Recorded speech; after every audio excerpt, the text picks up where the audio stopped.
The new security camera for the night shift arrived on a Tuesday. It was a sleek, black dome with a single, unblinking red eye, meant to watch over the empty offices of Kenworth Data from PM to AM. My job was to watch the 4 quadrants on the screen, drink bad coffee, and call the police if I saw anything that wasn't a shadow. The first 5 nights were a digital graveyard. Nothing but the hum of the server room and the occasional flicker of a dying fluorescent bulb. Then, on night 6, the motion sensor in the 3rd floor hallway triggered. The screen showed a figure, a woman in a drenched white dress, standing at the far end of the hall. Her back was to the camera, her dark hair plastered to her neck. Water dripped from her hem onto the industrial carpet, forming a small, dark puddle. My heart hammered against my ribs. I fumbled for the 2-way radio to building security. "Hey, Pete, I've got an intruder. 3rd floor, West Wing. Female, white dress. She's wet." Pete's gruff voice crackled back, laced with static and skepticism. "West Wing?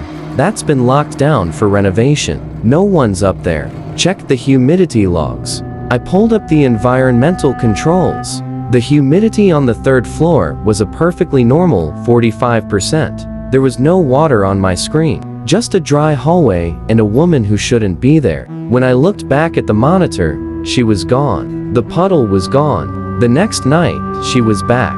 This time, in the server room. She stood between 2 towering server racks, her reflection a distorted smudge in the dark glass. She was turned slightly, her profile pale and blurred. And then, she lifted a hand and pointed not at anything in the room, but directly, unmistakably, at the camera, at me.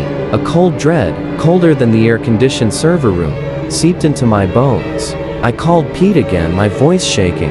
"She's in the server room, Pete," pointing at me.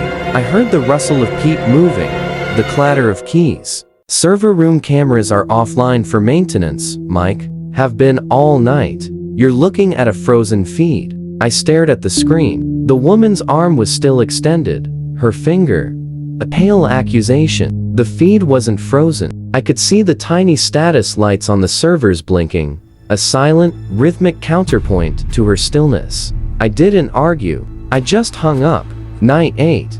She was in the break room. She was facing the camera.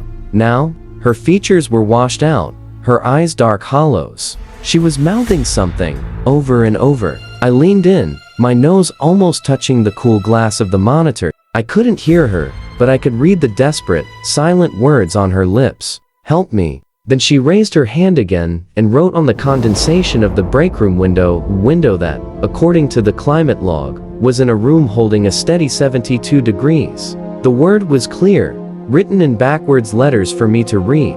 Soon that's when I started digging. I pulled up the building's digital archives, say,